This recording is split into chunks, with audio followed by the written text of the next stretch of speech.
كسبت ذنوبا وصدته الأماني أن يتوبا.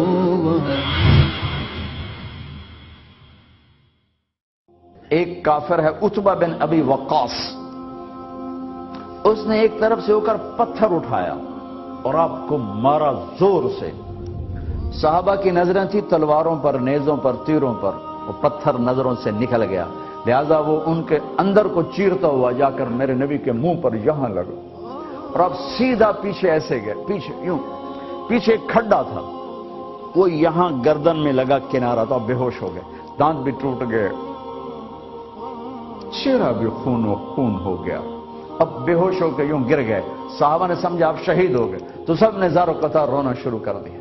تھوڑی دیر کے بعد آپ کو ہوش آیا تو صحابہ نے عرض کی یا رسول اللہ اب تو ان کے لیے بد دعا فرما دیں، وہ نبیوں میں رحمت لقب پانے والا، مرادیں غریبوں کی برلانے والا، غریبوں کا والی، یتیموں کا مولا. تو اب تو حق تھا کہ آپ بد دعا کرتے. یہ سامنے امت نہیں ہے، قاتل کھڑے ہیں کافر. آپ نے ہاتھ اٹھائے، صحابہ سمجھے کہ ہوں انہاں دے بیڑے بڑھ گئے. اللہم اغفر لقومی فإنہم لا یعلمون. اللہ میری قوم کو معاف کر، انہیں میرا پتہ کوئی نہیں ہے. دیکھو میرے بھائیو، جس نے کافروں کے ساتھ یہ ہمدردی کے قتل کرنے والوں کے لیے دعا مانگی ہے تو مسلمان ہو کر ایک دوسرے کو سلام کرنا چھوڑ چکے، ایک دوسرے کے پیچھے نمازیں پڑھنا چھوڑ چکے، ایک دوسرے پر کفر کے فتوے لگا کے بیٹھے ہوئے. مجھے بتاؤ تم میرے نبی کے ساتھ کیا کر رہے؟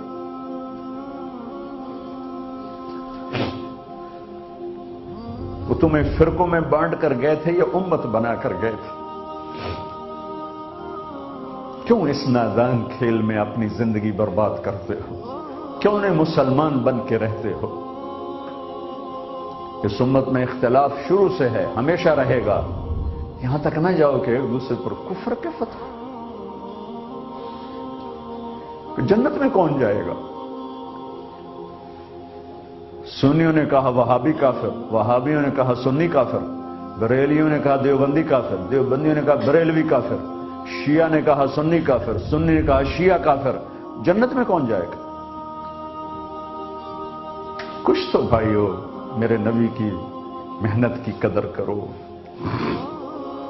میرے نبی تو غیروں کو اپنا بنانے آئے تھے، ہم نے اپنوں کو غیر بنا دیا. جو نفرت کی آگ وہاں بھڑک رہی ہے یہاں مت بھڑکاؤ. جاؤ میرے دیس میں دیکھو کتنے سر کٹ چکے، کتنے سہاگ اجڑ گئے، کتنی مائیں بے آسرا ہو گئیں، کتنی جوان بیٹیوں کی مانگ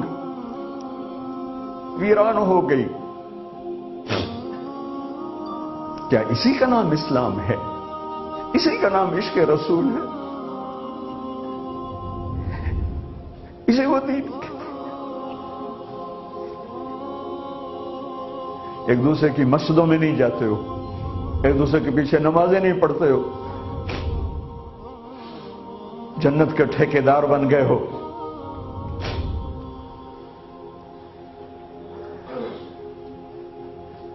میرے نبی تو عبداللہ بن ابی کا جنازہ پڑھانے کھڑے ہو گئے تھے،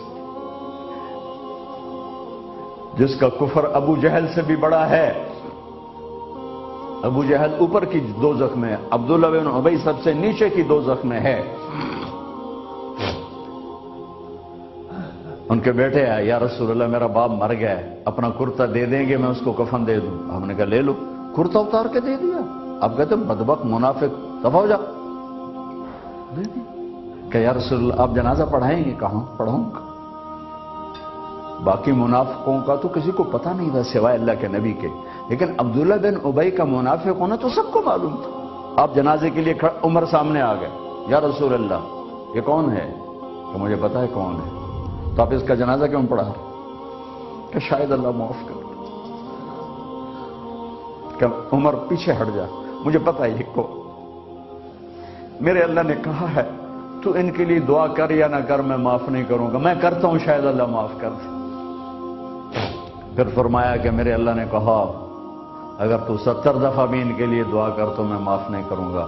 اگر میرا اللہ کہتا اے میرے محبوب اگر آپ 70 دفعہ اس کے لیے دعا کریں گے تو میں معاف کر دوں گا، تو میں اس کم وقت کا 70 دفعہ جنازہ پڑھا دیتا۔ مجھے بتاؤ تم کہاں سے یہ دین لے کر آئے ہو جس میں تم فرقوں میں بٹ گئے ہو، نفرتوں کی آگ تم نے لگا دی ہے، یہ کہاں سے اسلام آیا ہے؟ میں تمہیں اللہ اس کے رسول کا واسطہ دیتا ہوں، امت بن کے رہو، مسلم بن کے رہو، کوئی گنجائش نہیں، اپنے اپنے عقیدے پر پکے رہو، دوسرے کے لیے گنجائش رکھو۔ کیوں اس قدر ظلم و ستم ڈھائے ہوئے ہیں؟ میں نیا تبلیغ میں گیا، کالج سے نکلا، ہماری جماعت ایک گاؤں میں گئی، ایک مسجد میں، تو امام صاحب آئے، ہمیں ماں بہن کی گالیاں دی اور ہمارے بستر اٹھا کے باہر مسجد دھوو، کتے اندر واڑائے۔ میں حیران پریشان، میں تو کوئی نہیں جانتا تھا کہ مذہب کیا ہوتا ہے، فرقے کیا ہوتا ہے، میں تو کالج میں گانے والا تھا، ناچنے والا تھا، جنید جمشید کی طرح، مجھے تو دین کا پتہ تبلیغ سے پتہ چلا۔ میں حیران پریشان کہ یہ مولانا صاحب کہہ رہے ہیں کہ یہ گستاخ رسول ہیں، اور مسجد دھو دو باہر کھڑے ہو، یہ مسجد میں کھڑے ہو کر ماں کی گالی دے رہے ہیں، بہن کی گالی دے رہے ہیں، تو پھر معیار دین کیا ہے؟ اتنی نفرت، اس قدر دوریاں۔ اگر ہم کافر تھے تو ہمیں گلے سے لگاتے، ہمارے نبی کی طرح ہمیں کھانے کھلاتے، ہمیں پانی پلاتے، پھر ہمیں بات سمجھاتے، لیکن ماں بہن کی گالیاں، مسجد میں کھڑے ہو کر، امام مسجد۔ ہم پنجاب کے زمیندار ہیں، گالی دینا ہماری سرشت میں ہے، لیکن مسجد میں کانپ جاتے تھے کہ کسی کو الو کا پٹھا بھی کہہ دیں۔ ہمارے بزرگ بڑے بھی بہت گالیاں نکالتے تھے، لیکن مسجد میں کسی کو جرت نہیں ہوتی تھی کہ وہ میرے والد مرحوم خود بہت غصے والے بڑے سردار آدمی تھے، تو تھوڑی تھوڑی بات پہ مار پٹائی گالیاں، لیکن میں نے نہیں اپنے باپ کو مسجد میں سنا غصے میں بھی کسی کو گالی دیتے ہوئے۔ ماں بہن کی گالیاں نکالو، اور ساتھ یہ کہہ رہے ہیں کہ یہ گستاخ رسول ہیں، ہم یہ کافر ہیں، ان کو نکال دو، کتے آ گئے، مسجد دھوو۔ میرے نبی کے دور میں تو کافر آ کے مسجد میں رہتے تھے۔ میرے بھائیوں، جو میں عرض کر رہا ہوں، میں اپنا دکھڑا بیان کر رہا ہوں، اس کی سنگینی کو سمجھو۔ یہ پاؤنڈ ڈالر نہیں بچائیں گے جب ہم آپس میں ٹوٹ جائیں گے۔ اللہ نے مجھے دنیا میں پھرنے کا موقع دیا، بار بار دیا، اسی تبلیغ کے سلسلے میں۔ سب سے زیادہ میں اسپین میں جا کے دکھی ہوا، اور میرا دکھ یہ نہیں تھا کہ ہماری یہاں 800 سال حکومت تھی اور ختم ہو گئی، میرا دکھ یہ تھا، میں اس پہ رویا مسجد قرطبہ میں کہ جس وجہ سے اسپین تباہ ہوا، وہ ساری وجہ میرے دیس پاکستان میں موجود ہے اس وقت، اور ہوش نہیں ہے کسی کو۔ مذہب پر لڑائی، سیاست پر لڑائی، دین پر نفرت، سیاست پر نفرت، قوم پہ نفرت، صوبے پہ نفرت، پیشے پہ نفرت، نفرت نفرت نفرت۔